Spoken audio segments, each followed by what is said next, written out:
Asia কাপের ফাইনালে পাকিস্তানকে হারিয়ে শিরোনামে এসেছেন ভারতের অধিনায়ক সূর্যকুমার যাদব।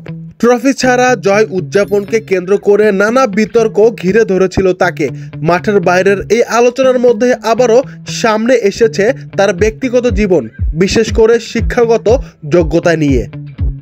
মাঠে চারদিক জুড়ে শট খেলার দক্ষতার কারণে তিনি মিস্টার 360 ডিগ্রি হিসেবে পরিচিত, কিন্তু ক্রিকেটের বাইরেও তিনি পড়াশোনায় ছিলেন সমান মনোযোগী।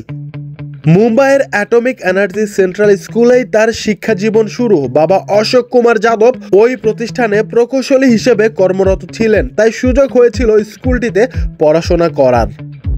এরপর উচ্চশিক্ষার জন্য ভর্তি হন মুম্বাইয়ের নামকরা Pillai college of arts, science and কমার্সে। এখান থেকে তিনি ব্যাচেলর অব কমার্স বা বিকম ডিগ্রি অর্জন করেন। 2011 সালে অনূর্ধ্ব-22 পর্যায়ে দুর্দান্ত পারফরম্যান্স তাকে এনে দেয় মহাত্মা এডুকেশন সোসাইটির দেওয়া বেস্ট ক্রিকেটারের সম্মাননা।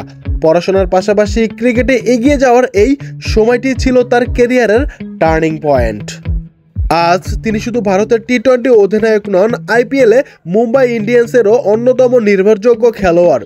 ব্যাটিং দক্ষতা, নেতৃত্বগুণ আর শিক্ষিত ব্যাকগ্রাউন্ড তাকে করে তুলেছে একজন পূর্ণাঙ্গ ক্রিকেটার।